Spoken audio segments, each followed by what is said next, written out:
హాయ్లో welcome back. ఈ వీడియోలో ఏంటంటే సీనియర్ సంస్కృతికి సంబంధించి క్వశ్చన్ పేపర్ అయితే చూసుకుందాం. లైక్ అంటే టుమారో ఎగ్జామ్ అనేది ఉంది కదా, సో అంటే మండే ఎగ్జామ్ అనేది ఉంది కాబట్టి ఏవైతే చూపిస్తానో ఇవన్నీ కొద్దిగా చూసుకొని మంచి ఎగ్జామ్ కోసం ప్రిపేర్ అనేది అవునట్లయితే మీరు మంచి మార్క్స్ అనేది స్కోర్ చేయడం అనేది జరుగుతుంది అనమాట. అసలు ఇప్పుడు దాకా నేనేం చదవలేదు లేదంటే ఏం చూసుకోలేదు అనుకునే వాళ్ళు కూడా ఇవేవైతే చూపిస్తానో ఇవి కొద్దిగా మీరు ఎట్లయితే చూసుకున్నట్లయితే పాస్ అనేది అవుతారు.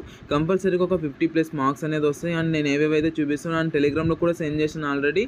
అవన్నీ మీరు చూసుకున్నట్లయితే కంపల్సరీగా 99% మార్క్స్ అయితే కంపల్సరీగా రావడం జరుగుతుంది. 99 అంటే 100 మార్క్స్ కూడా వస్తాయి. బట్ మీరు కొద్దిగా చూసుకొని మీరు ఎగ్జామ్ రాసేదాన్ని బట్టి అయితే ఉంటుంది అనమాట. ఇంకా వీడియోలోకి వెళ్ళిపోయినట్లయితే first of all video screen పైన డిస్ప్లే అవుతుంది కదా, సో దీన్ని అయితే చూసుకోండి. ఫస్ట్ ఆఫ్ ఆల్ ఈ యొక్క పీడిఎఫ్ అనేది కంప్లీట్ చేసినట్లయితే సరిపోద్ది అనమాట.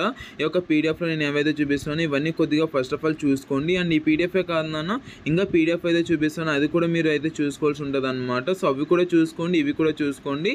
ఆల్రెడీ నేను టెలిగ్రామ్లో సెండ్ చేసిన నా యొక్క టెలిగ్రామ్లో జాయిన్ అయ్యి మీరైతే కొద్దిగా చూసుకుంటే మీకైతే అర్థమవుతుంది అనమాట. అంటే ఏది చదవాలి ఏంటి అన్నది మీకైతే క్లియర్గా ఒక క్లారిటీ అనేది వస్తుంది కాబట్టి సో ఫాస్ట్గా టెలిగ్రామ్లో జాయిన్ అవ్వండి, లేదంటే వాట్సాప్లో జాయిన్ అవ్వండి, లేదంటే వాట్సాప్లో మెసేజ్ అన్నా చేయండి. మీకు క్లియర్గా సెండ్ చేయడం అనేది జరుగుతుంది. లైక్ అంటే important questions, model papers and important క్వశ్చన్స్కి ఎలా చదవాలి, very very important questions and answers, so ప్రతి ఒక్కటి అక్కడ సెండ్ చేయడం అనేది జరుగుతుంది అనమాట. ఫాస్ట్గా అక్కడైతే జాయిన్ అవ్వండి.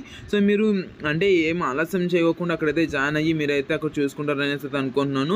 ఇక పీడిఎఫ్ ఒకటి చూసుకున్నట్లయితే సరిపోద్ది నాన్న. సో ఇదైతే కొద్ది దృష్టిలో ఉంచుకొని మీరు ఎగ్జామ్ కోసం మంచిగా ప్రిపేర్ అయ్యి ఎగ్జామ్ అనేది మంచిగా రాస్తారనేసి అనుకుంటూ ఈ యొక్క వీడియో అయితే నేను క్లియర్గా నేనైతే చూపించడానికి అయితే ట్రై చేస్తున్నాను. బట్ ఇంకా లాగ్ అవుద్ది కాబట్టి మ్యాక్సిమం ప్రతి ఒక్కటి స్కిప్ చేస్తూ వెళ్తున్నాను అనమాట. సో ఫాస్ట్గా టెలిగ్రామ్లో జాయిన్ అవ్వండి. టెలిగ్రామ్లో చూసినట్లయితే ఇక పీడిఎఫ్ అనేది సెండ్ చేయడం మీద జరుగుతుంది అనమాట. సో ఫాస్ట్గా అక్కడ జాయిన్ అయిపోయి మీరైతే కొద్దిగా చూసుకుని మంచి ఎగ్జామ్ కోసం ప్రిపేర్ అవుతారని అనుకుంటూ thank you so much watching. How great is news signing up from junior education hub. Exam అనేది మంచిగా ప్రిపేర్ అవ్వండి. ఆల్రెడీ వీడియోస్ అనేది చేశాను. అంటే ఎగ్జామ్ క్వశ్చన్ పేపర్ అనేది ఎలా ఉంటుంది, సెట్ ఏ అంటే ఏంటి, సెట్ బి అంటే ఏంటి, సెట్ సి అంటే ఏంటి, లేదంటే సెట్ 1, సెట్ 2, సెట్ 3లో ఏంటి డిఫరెన్స్, దానికి సంబంధించి క్లియర్గా డీటెయిల్గా ఎక్స్ప్లెయిన్ చేస్తూ ఒక వీడియో అనేది చేయడం అనేది జరిగిందన్న. సో ఆ యొక్క వీడియో అనేది ఎవరైనా చూసుకున్నట్లయితే ఆ యొక్క వీడియో అనేది చూడండి అండ్ ఫాస్ట్గా టెలిగ్రామ్లో జాయిన్ అవ్వండి. అలాగే ఇంకా నేను అంటే ఎగ్జామ్ కోసం ఎలా ప్రిపేర్ అవ్వాలి, క్వశ్చన్ పేపర్ అనేది ఎలా కరెక్షన్ చేస్తారు, దానికి సంబంధించి కూడా వీడియో అనేది చేశాను. ఎవరైనా చూడకున్నట్లయితే ఆ యొక్క వీడియోని కూడా చూడండి. అలాగే 480+ మార్క్స్ అనేది ఎలా స్కోర్ చేయాలి, దానికి సంబంధించి కూడా వీడియో అనేది చేశాను.